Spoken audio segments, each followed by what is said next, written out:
Hello YouTube, welcome back to the Bison Workshop. I'm Bob, and today we're going to go ahead and do part 3 of the brake system on the Big Bear, converting it from drum brakes to rear disc brakes. I'm suspecting that there's going to be about four parts to the brakes. I guess the last part will be 4, and that'll be just showing it working and stuff like that. But right now, we're getting ready to start welding the brackets to the housing, and we'll show what I've done to make this work. Last night I made some pieces for it, and I'll show you them pieces also. And this is just to give other people ideas on, excuse me, ideas on how to set theirs up. Now the beauty part about this brake system is that I pretty much had everything here.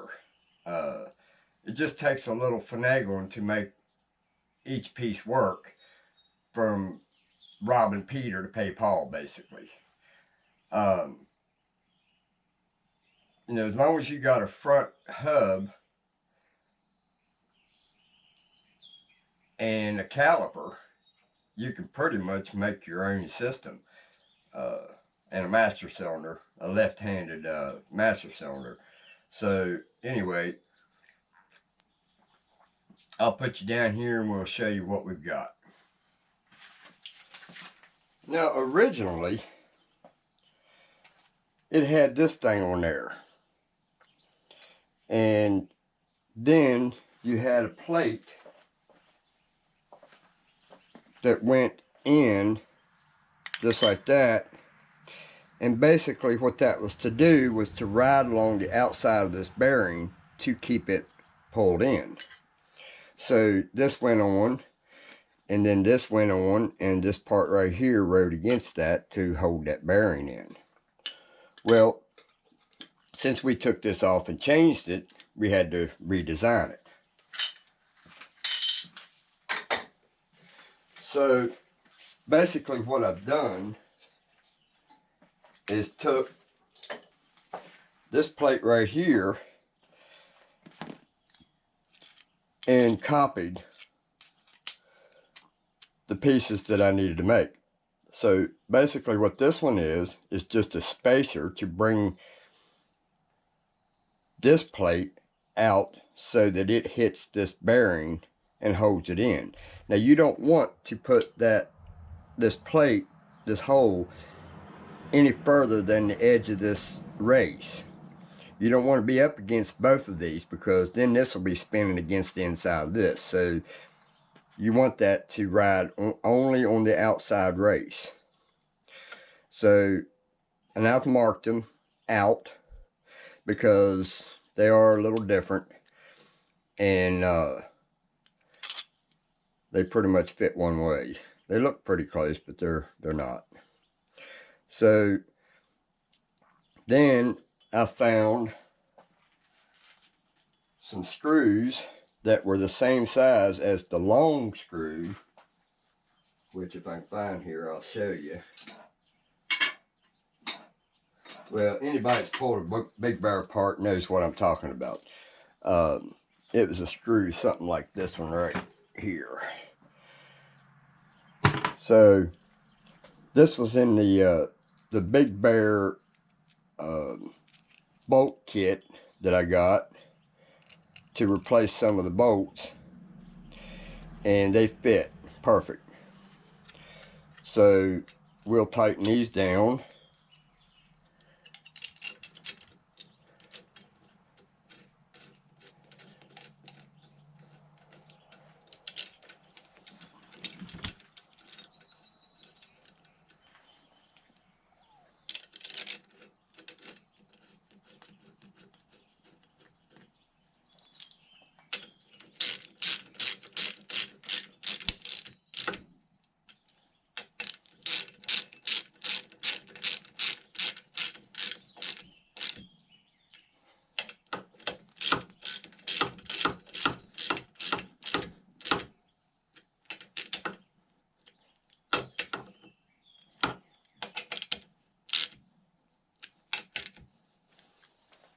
Alright, so now we've got the rotor that we turned all this off of it because it used to have something that looked like that on it. So we used a small end to go up against the bearing race. Now when I go to put this together, there'll be a little O-ring that goes in there. In fact, I think it's in there now. And then that goes on there, and we've got plenty of clearance, as you can see. Get you over there far enough. We've got plenty of clearance for the bolts, so they're not going to hit. So then we have a spacer. Now the reason we put the spacer on there is because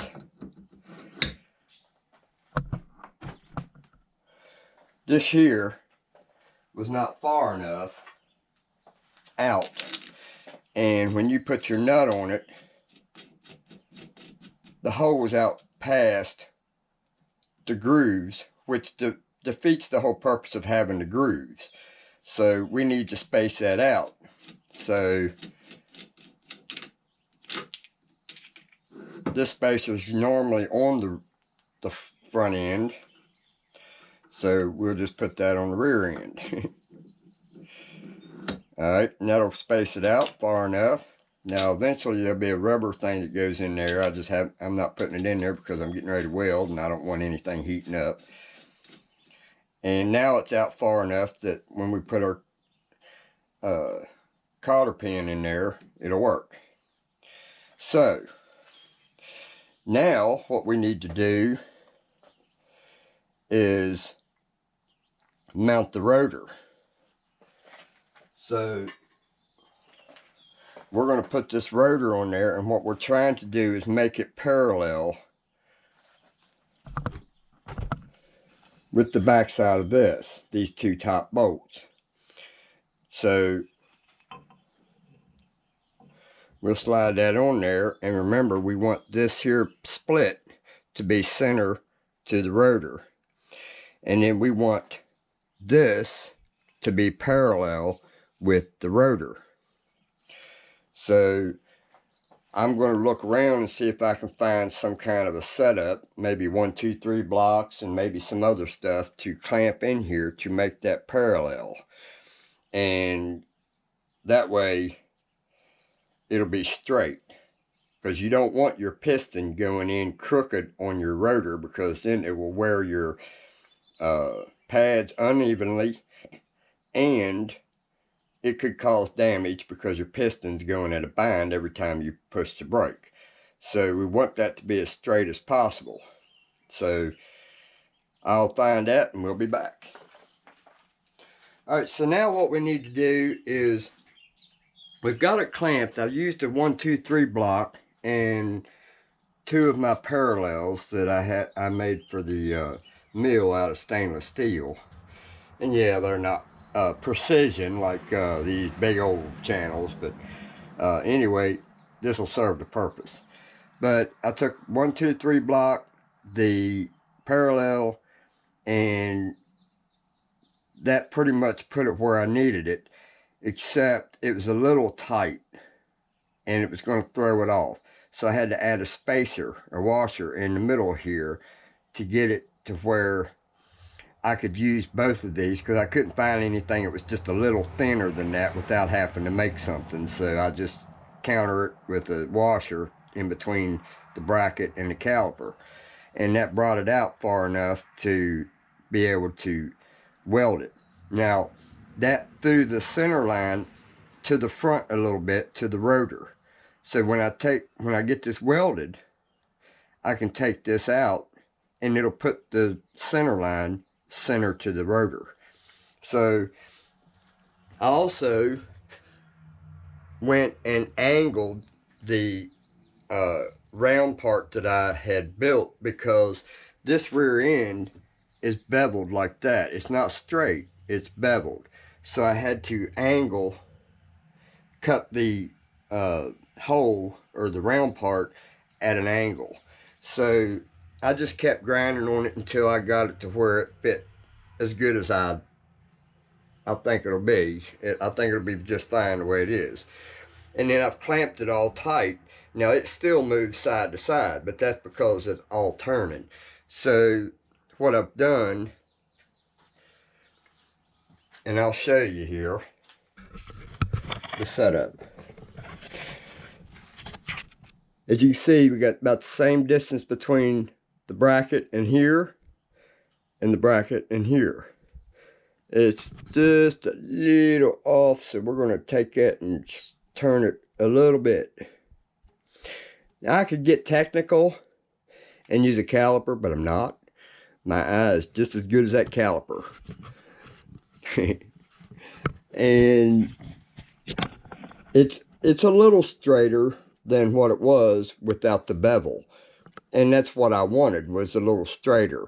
These things to be kind of parallel with each other, but it doesn't matter, because as soon as I get done welding, I'm going to cut from here and just do kind of an angle, you know, kind of round it off a little bit, and that'll look pretty good. So I cleaned up the surface on this side, I cleaned up the surface on this side, same on the other side, did the same thing. And once I've got that welded, then I'll take all this stuff back off and then weld the other side. So I'm debating on whether to take this bracket off, simply because it's not needed no more. This is never going to be a rear drum brake rear end again, so I'm probably going to eliminate that. I don't see any purpose for it, but I may leave it just until I get the bike together. I could use it for, I don't know, we'll use it for something. If not, I'll take it off. It really doesn't bother to be there anyway, so I guess it doesn't really matter. Alright, once I've got all this together, I'm going to try to make some kind of a boot to go around this, just to make it look nicer. It'd be nice if I could make some kind of a sleeve to go over top of all this too. That would be sweet. Have it slide on there and then this go in underneath of it. That'd be cool as hell. But we'll see. Nothing else I can use. I don't know. We'll find something. So we're going to go ahead and weld this, and I'm going to use the MIG welder. Yeah, it's not the best to use, but this is going to be kind of a bad spot. I don't know, I might use the stick. Just depends on how I feel by the time I hit record again. So let me get my welding stuff all together here. Make sure my helmet's charged. And we'll be right back.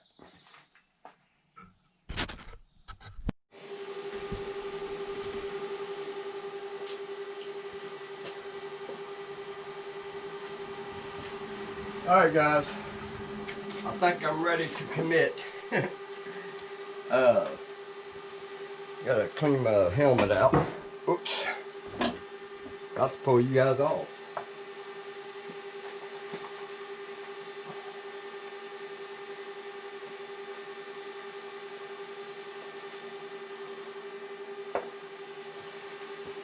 Alright, so what I've decided to do is use 6011. These are Hobart. Now, I don't know how good they're going to do. I've never used these before. I just opened this. This was something that one of my subscribers sent to me. And this is what they sent. Hobart 6011s. One of my subscribers sent them to me, so we're going to try these out. I've never used them before.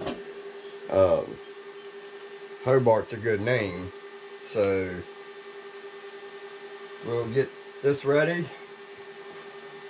Got our wire brush ready. Got our pecker ready. And we're going to see what we can do about welding this. So we're going to use one glove, not two, simply because I'm going to have to hold the rod. So let's see if we can tack this. I think I'm just going to tack it and then go back and weld it completely after I've taken everything off, because I don't really want it to get too hot.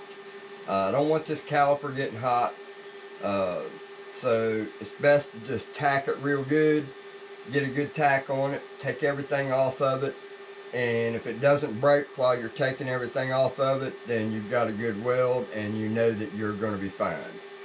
So we'll get to it.